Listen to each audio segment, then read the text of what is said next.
नमो भगवते वासुदेवाय।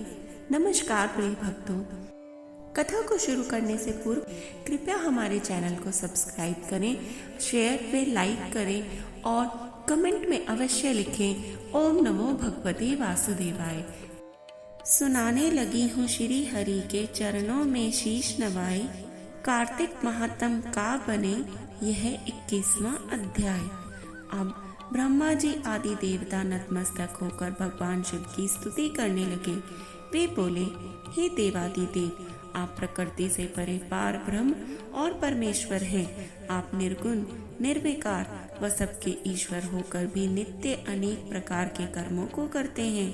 हे प्रभु, हम ब्रह्मा आदि समस्त देवता आपके दास हैं। हे शंकर जी, हे देवेश, आप प्रसन्न होकर हमारी रक्षा कीजिए। हे शिव जी, हम आपकी प्रजा हैं तथा हम सदैव आपकी शरण में रहते हैं। नारद जी राजा पृथु से बोले, जब इस प्रकार ब्रह्मा आदि समस्त देवताओं एवं मुनियों ने भगवान शंकर जी की अनेक प्रकार से स्तुति करके उनके चरण कमलों का ध्यान किया, तब भगवान शिव देवताओं को वरदान देकर वहीं अंतर ध्यान हो गए। उसके बाद शिव जी को यशोगान करते हुए सभी देवता प्रसन्न होकर अपने अपने लोक को चले गए। भगवान शंकर के साथ सागर पुत्र जलंधर का युद्ध चरित्र पुण्य प्रदान करने वाला तथा समस्त पापों को नष्ट करने वाला है। यह सभी सुखदायक और शिव को भी आनंददायक है। इन दोनों आख्यानों को पढ़ने एवं सुनने वाले सुखों को भोगकर अंत में परम पद को प्राप्त करते हैं। बोलिए हर हर महादेव, जय श्री हरि। तुलसी भगवान विष्णु को अति प्रिय है। तुलसी पत्र के बिना भगवान तो भोग भी स्वीकार नहीं करते। तो आइए बुढ़िया माई की कंधा देने वाली कथा श्रवण कर लेते हैं। एक समय कार्तिक महीने में सब महिलाएं तुलसी माता को सींचने जाती थी। सब महिलाएं तो तुलसी सींच कर आ जाती, पर एक बुढ़िया माई तुलसी माँ को सींच कर कहती कि तुलसी माता सबकी दाता, मैं तेरा बिड़ला सींचूं, तू मेरा निस्तारा कर। तुलसी माता अड़वा दे, लड़वा दे, पीतांबर की धोती दे, मीठे मीठे ग्रास दे, बैकुंठ का वास दे, चटके की चाल दे, पटके की मोत दे, चंदन का काठ दे, झालर की झंकार दे, साईं का राज दे, दाल भात का जीवन दे, एकादशी का दिन दे और श्री कृष्ण का कांधा दे। इतनी बात सुनकर तुलसी माँ सोच में पड़ जाती। धीरे धीरे इस तरह कई दिन बीत जाने पर तुलसी माता सूखने लगी।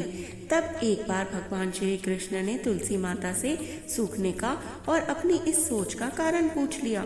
इस पर तुलसी माता ने बताया कि एक बुढ़िया मेरे पास रोज आकर इतनी बात कहकर ऐसे कहकर चली जाती है। इनमें से मैं बुढ़िया माई को सब कुछ तो दे सकती हूँ, पर आपका कांधा कहाँ से दूंगी। इस पर भगवान बोले, तुम चिंता मत करो और बुढ़िया माई को आशीर्वाद दे दो। तुलसी माँ ने वैसा ही किया। थोड़े दिनों बाद बुढ़िया माई मर गई। सब कोई उन्हें उठाने लगे, पर वह इतनी भारी हो गई कि वे किसी से भी ना उठ सकी। सब कोई कहने लगा कि पाप घाट की माला फेरती थी, फिर किस वजह से यह इतनी भारी हो गई। तभी भगवान श्री कृष्ण ब्राह्मण के भेष में आए और वहां खड़े लोगों से बुढ़िया के कान में कुछ कहने पर उसका शव हल्का होने की बात कही। इस पर लोगों ने कहा, तू अपने मन की निकाल ले। भगवान ने जाकर बुढ़िया के कान में कहा कि माई, तूने बिड़ला सींचा मेरा, मैं करूँ निस्तारा तेरा। बुढ़िया माई अडवा ले, लडवा ले, पीतांबर की धोती ले, मीठा मीठा भात ले, बैकुंठ का बास ले, चटके की चाल ले, पटके की मोत ले, चंदन का काठ ले, झालर की झंकार ले, साईं का राज ले, दाल भात का भोजन ले और किशन का कांधा ले। इतना कहते ही बुढ़िया माई हल्की हो गई। इसके बाद भगवान श्री कृष्ण ने खुद उसे अपना कंधा देकर उसे मुक्ति प्रदान की। कथा के अंत में कहा जाता है कि हे तुलसी माई, जैसे आपने उस बुढ़िया को मुक्ति दी, वैसे सबको देना। अंत काल में सबको आपका कंधा मिले। जय श्री कृष्ण।